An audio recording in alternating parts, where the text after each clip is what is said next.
And so we must, constrained by and yet regardless of the accumulated effect of our historical burdens, seize the time to define for ourselves what we want to make of our shared destiny.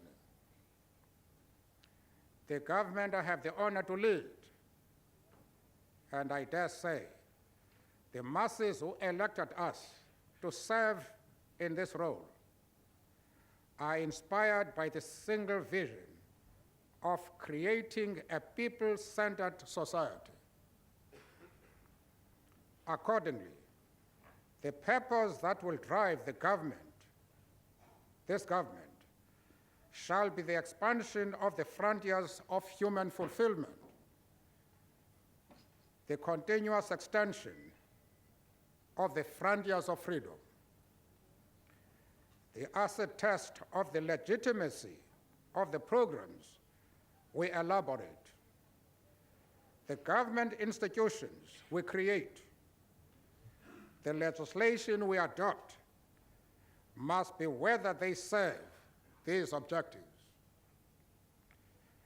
Our single most important challenge is therefore to help establish a social order in which the freedom of the individual will truly mean the freedom of the individual.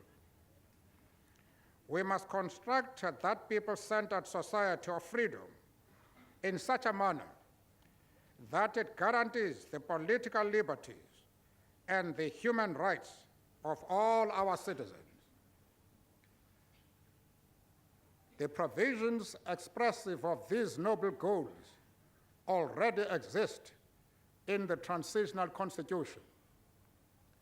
It will be the task of the Constitutional Assembly to revisit this issue to ensure that we have all the necessary constitutional instruments that will guarantee that none can take away or in any way restrict the freedoms and rights of any of our people. As an affirmation of our government's commitment to an entrenched human rights culture, we shall immediately take steps to inform the Secretary General of the United Nations that we will subscribe to the Universal Declaration of Human Rights. In addition, we shall take steps to ensure that we accede to the International Covenant on Civil and Political Rights, the International Covenant on Social and Economic Rights, and other human rights instruments of the United Nations. Our definition of the freedom of the individual must be instructed by the fundamental objective to restore the human dignity of each and every South African. This requires that we speak not only of political freedoms. My government's commitment to create a people-centered society of liberty binds us to the pursuit of the goals of freedom from want, freedom from hunger, freedom from deprivation, freedom from ignorance, freedom from suppression, and freedom from fear.